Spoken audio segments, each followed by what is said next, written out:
Bonjour à tous, comment allez-vous? Bienvenue dans une nouvelle vidéo. Aujourd'hui on se retrouve pour parler des sorties que j'attends avec grande impatience de cette fin août jusqu'à à peu près novembre. Voilà, pour moi c'est les sorties du mois, non ce n'est pas un mois, c'est les sorties de la saison de l'automne et c'est souvent les sorties que j'adore et que j'attends avec le plus d'impatience, et l'automne est ma saison favorite, donc voilà, je suis hyper excitée pour ces sorties. Je ne vais pas blablater plus longtemps et je vais vous en parler. Je crois que j'ai 13 livres à vous présenter. J'avais juste hyper envie de vous faire cette vidéo pour la première fois. Je ne sais pas pourquoi, je ne fais jamais de vidéo où je vous présente les nouveautés qui vont sortir, mais voilà.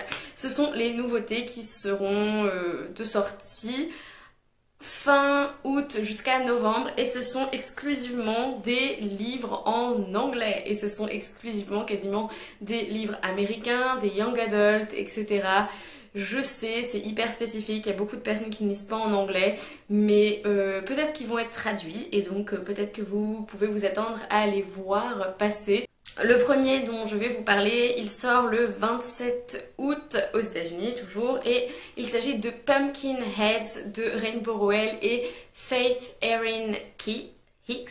Oui. Et il s'agit du roman graphique, la collaboration entre Rainbow Rowell et je crois que c'est une illustratrice.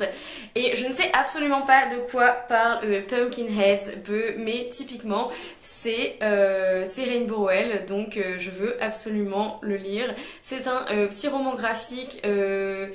Pumpkin Heads, il y a le mot citrouille dedans, donc je crois que ça se passe à l'automne, et c'est une histoire d'amitié entre un jeune garçon et une jeune fille, et voilà, je ne sais pas encore ce qui se passe dans ce roman graphique, mais moi il ne m'en fallait pas plus parce que c'est Rainbow Rowell, donc voilà. Ensuite nous avons il y a des sorties du coup le 3 septembre 2019, il y a Some Places More Than Others de Renée Watson. Renée Watson, c'est celle qui a co-écrit Watch Us Rise. Ah mon dieu, elle a écrit Watch Us Rise que j'ai lu au mois de février je crois, en ce début d'année, et donc j'ai hyper hâte de lire d'autres livres de Renée Watson. C'est l'histoire d'une jeune femme afro-américaine qui va enfin aller dans sa famille qui habite à Harlem, dans un des quartiers de New York, mais quand elle y arrive, c'est pas aussi idyllique que ce qu'elle pensait. Certains membres de sa famille ne se parlent pas et elle ne sait pas pourquoi, et elle a du mal à s'habituer au rythme de Harlem et au rythme de New York, et donc c'est une quête d'elle-même tout en se baladant, tout en explorant Harlem, et donc c'est juste un sujet qui m'intéresse beaucoup. Il sort aussi le 3 septembre 2019, c'est le tome 2 de City of Ghosts, du coup ça s'appelle Tunnel of Bones. À chaque fois j'ai envie de le dire en français tunnel. Tunnel, je dirais, Tunnel of Bones de V.E. Schwab, et donc c'est la suite, je crois que c'est les aventures toujours de la même du même personnage principal, qui est une jeune fille qui peut voir les fantômes. J'avais pas mal aimé City of Ghosts parce que ça se passait à Édimbourg, donc évidemment ça m'avait intéressée et j'avais adoré voir Édimbourg revivre en fait sous mes yeux. J'avais pas trouvé ça extraordinaire, mais j'avais bien aimé. Donc j'ai pas mal envie de voir ce qui va se passer dans Tunnel of Bones. Le troisième qui sort le 3 septembre, on a American Royals de Catherine McGee. C'est donc, vous savez qu'en ce moment il y a une mode qui est de faire des romances, notamment queer, avec des personnages de famille royale, ou alors, oui voilà, tout ce genre de choses. On a eu Red, White and Royal Blue de Casey McQuiston, on a Prince Charming et Her Royal Highness de Rachel Hawkins. Et là on a du coup une nouvelle saga qui est American Royals de Catherine McGee, et en gros c'est s'il y avait toujours une famille royale aux États-Unis et comment ils seraient traités, et du coup c'est l'histoire des jeunes de cette famille royale je crois, et de toutes leurs histoires, voilà, et de tous leurs problèmes avec les paparazzis. Sachant que j'ai bien aimé les deux que j'ai cités avant qui sont Red, White and Royal Blue et Prince Charming, je me suis dit pourquoi pas, ça me tente bien. Ensuite, le 10 septembre sort la suite tant attendu de The Handmaid's Tale, qui est The Testaments de Margaret Atwood, puisque comme vous le savez sûrement, The Handmaid's Tale, il y a juste eu le premier tome qui équivaut à la saison 1 plus ou moins de la série, et ensuite les créateurs de la série ont, je sais pas s'ils se sont concertés avec Margaret Atwood, je ne pense pas, puisque Margaret Atwood, de ce que j'ai compris, The Testaments, c'est 10 ans après The Handmaid's Tale, et je crois que la société qui était dans The Handmaid's Tale n'existe plus, ou n'existe plus sous la même forme, et donc ça va être hyper intéressant comme vous le savez ou non. The Handmaid's Tale, c'est une de mes séries préférées, j'ai fini la saison 3 il y a 3 jours, et même si j'ai trouvé que cette saison 3 était vraiment pas aussi bonne que les 2 premières, j'ai quand même bien envie de savoir ce que Margaret Atwood, qui quand même est de base la créatrice de cet univers, ce qu'elle a à dire là-dessus. Le 24 septembre, il y a 2 autres livres qui sortent. Il y a The Bone Houses de Emily Lloyd Jones, et je crois que c'était un des services presse que les gens se sont le plus arrachés pendant la BookCon, donc c'est intéressant de le savoir.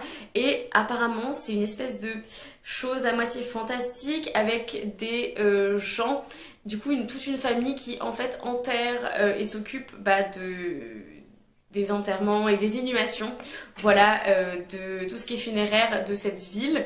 Et le problème c'est que des fois les morts ne restent pas morts, donc on est là genre quoi? Et donc ces personnes qui se relèvent de la mort, enfin voilà, on les appelle The Bone Houses. Bon, voilà, c'est fantastique, ça parle de résurrection à moitié, etc.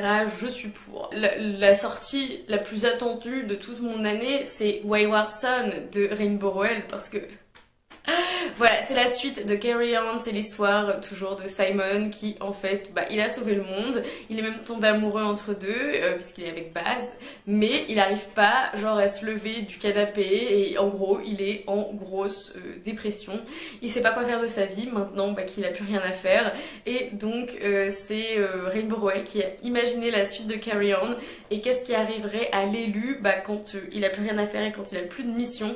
Donc j'ai super hâte de le lire, et voilà, je suis juste, j'ai tellement hâte, c'est très bientôt, c'est dans un mois à peu près. Le 1er octobre, je crois que j'ai 3 livres aussi. J'ai The Good Luck Girls de Charlotte Nicole Davis, qui est apparemment The Handmaid's Tale rencontre Westworld, et ça se passe dans le Far West, et en gros c'est une espèce de maison de plaisir un peu bizarre qui emploie des adolescentes, enfin qui les emploie, je suis même pas sûre, je pense que c'est plus de l'esclavage à ce niveau, et il y a une de ces filles qui tue accidentellement un client, et donc elles vont essayer de s'enfuir et voilà, de se lancer sur les routes.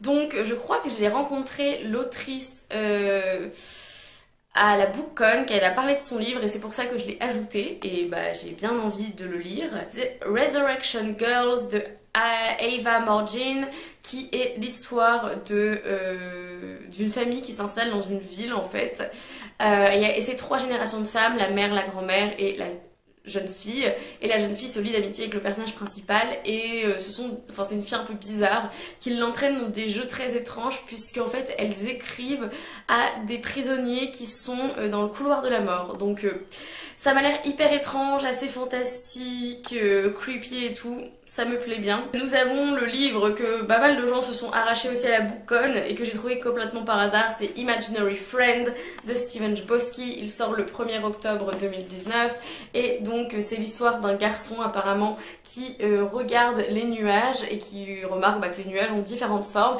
et tout d'un coup un nuage va se mettre à lui parler. C'est ce que j'ai compris de ce que l'auteur a dit dans une interview que je vous mettrai dans la barre d'infos. Donc j'étais là... j'ai trouvé un service presse dans une bibliothèque, non, dans une librairie d'occasion à Harlem.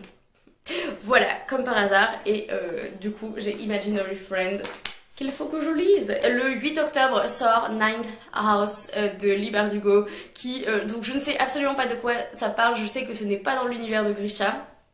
Et je sais que c'est une espèce de contemporain fantastique à propos de quelqu'un qui est à Yale, je crois, et il va se passer des choses spooky, creepy, ce genre de choses. Et c'est hyper rigolo, ça s'appelle Ninth House, et ça parle, je crois, d'une société secrète à la fac, donc j'ai juste, sachant que là, en ce moment, je vis sur un campus américain, j'ai trop envie de le lire. Il me reste 2 livres, Full Disclosure de Cameron Garrett, qui est l'histoire d'une adolescente qui chope le sida et qui doit vivre avec et qui tombe amoureuse et qui ressent du désir, etc. Et comment elle peut naviguer ça avec le fait qu'elle a le sida. Voilà, c'est hyper intéressant, trop envie de le lire.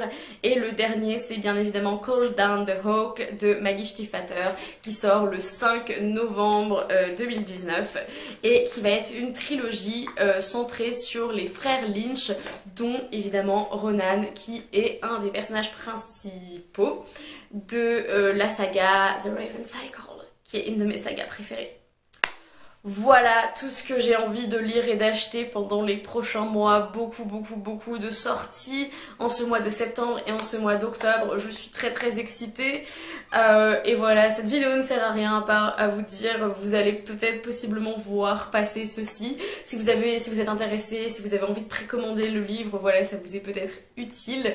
Mais voilà, c'est tout pour cette vidéo. Dites-moi dans les commentaires s'il y en a certains qui vous font envie, qu'est-ce qui sort peut-être en France, vous pouvez m'aider parce que moi je ne regarde jamais les sorties françaises, mais est-ce qu'il y a des choses intéressantes qui sortent en France en ces prochains mois?